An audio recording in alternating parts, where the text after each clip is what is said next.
करते हैं worksheet number 1। ये आपकी साइंस की वर्कशीट है, ये 7th क्लास की है आपके। इसके अलावा 6th की और 8th की भी मैंने डाल दी है। ये भी आपके दोनों लैंग्वेजेस में आई है, तो मैंने दोनों में बना दी है, आप लोग ले सकते हैं। चलिए शुरू करते हैं। तो आप लोग इसे पहले अच्छे से लेबल कर लेंगे सब कुछ। आपको पता है यहाँ आपको अपना नाम, यहाँ अपने क्लास टीचर का नाम लिखना है, ये ऊपर का लिख के ये सारी चीज़ें आपको लिख लेनी है, ठीक है। चलिए, मोशन एंड टाइम, अब आपको मोशन बताना है और टाइम बताना है। सम ऑब्जेक्ट्स आर स्टैटिक्स, यानी कि कुछ जो है वो स्टैटिक्स होते हैं। दे डोंट मूव, यानी कि वो मूव नहीं करते, ठीक है। Like tree, mobile, TV etcetera, ये हो गए। Well some objects can move from one place to another, ठीक है। कुछ ऑब्जेक्ट्स ऐसे हैं जो एक जगह से दूसरी जगह चले जाते हैं। They are said to be in motion, यानी हम कह सकते हैं कि वो जो है वो गति में है, वो मोशन में। सच एज बस, कार एक्सेट्रा, इस तरह से, ठीक है। ये चीज़ें हो गई। अब क्या लिखा है, स्लो और फास्ट। कुछ चीज़ें स्लो होती हैं, कुछ चीज़ें फास्ट होती हैं, ठीक है। यहाँ लिखा है the motion of some objects is slow well then that some other is fast. कुछ स्लो चलती हैं, कुछ फास्ट चलती हैं। क्या लिखा है, इन गिवन पिक्चर, ये जो आपको नीचे पिक्चर दी गई है, find out which move fast in comparison between. दो दिए गए, इन दोनों के बीच में कौन तेज चलता है आपको ये बताना है। कार और साइकिल, अब इसमें कौन तेज चलेगा, कार। स्कूटर और कार, कौन तेज चलेगा, कार। साइकिल और स्कूटर, कौन तेज चलेगा, स्कूटर। और यहाँ आपको सामने इस चीज़ को लिख देना है, ओके। चलिए नेक्स्ट देख लेते हैं। अब यहाँ लिखा है ABC, 3 बच्चे हैं, रेस हो रही है, तीनों दौड़े, लास्ट में A जीत गया, ओके। चलिए आगे देखते हैं, इससे कुछ रिलेटेड हमसे शायद पूछा गया हो। तो कहते हैं the distance moved by object in a given time can help us to decide which one is faster or slow। यानी अगर हमें एक समय में 2-3 ऑब्जेक्ट दिए जाएं और उनका रीचिंग टाइम, यानी जहाँ पे उन्हें पहुँचना है वो सेम हो, और वो कितनी स्पीड में चल रहे हैं, इससे हमें पता चल जाएगा कि कौन तेज़ है और कौन स्लो है, ठीक है। अब यहाँ लिखा है ऑब्जर्व द रेस, ऊपर की रेस को देखिए, अच्छे से एनालाइज करें। इन द अबव 3 पिक्चर्स, जो आपको ऊपर 3 पिक्चर्स में दी गई हैं, एंड राइट, और लिखें who is run fast among A, B और C। A, B और C में से कौन रन फास्ट हुआ, तो A फास्ट हुआ। क्यों, क्योंकि वो सबसे पहले पहुंचा। तीनों की दूरी सही थी, रीच पॉइंट यानी जहाँ पहुंचना था वो भी सही सेम था, लेकिन A उसमें सबसे पहले पहुंचा, तभी वो जीत गया, ठीक है। तो सिंपल, आप यहाँ आंसर क्या लिखेंगे, A। नेक्स्ट आपका यहाँ लिखा है one who takes the shorter time to cover the same distance has the highest speed. यानी कि अगर कोई 3 चीज़ें 4 चीज़ें एक साथ दौड़ रही हैं, उनका पहुंचने का टाइम मतलब जगह सेम है, तो जो सबसे कम समय में पहुंचेगी वो सबसे तेज़ चल रही होगी, ठीक है। अब अगला आपका लिखा है स्पीड, यानी स्पीड किसे कहते हैं, गति क्या है।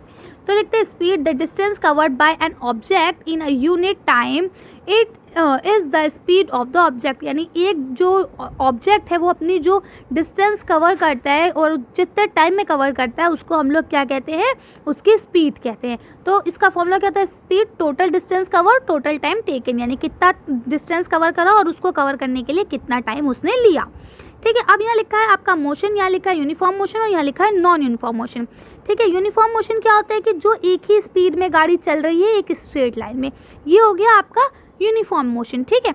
और नॉन यूनिफॉर्म मोशन क्या होता है कि गाड़ी चल रही है, एक ही स्पीड है, तो या तो उसे थोड़ा सा हल्का लहर के चल रही है, या एकदम चली फिर रुक गई, फिर स्पीड बढ़ा दी फिर रुक गई, इस तरह से चल रही है, ठीक है। इसको क्या कहते हैं, नॉन यूनिफॉर्म मोशन, ठीक है।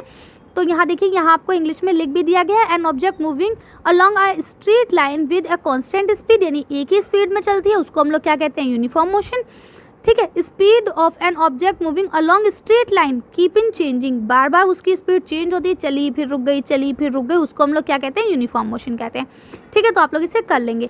अब आपका यहाँ क्वेश्चन लिखा है नाउ आंसर्स दीज टू, इनके आंसर्स देते हैं। क्या लिखा है, Khushi and Soni are 2 sisters, both go to same school. 2 बहनें हैं, दोनों एक ही स्कूल में पढ़ती हैं।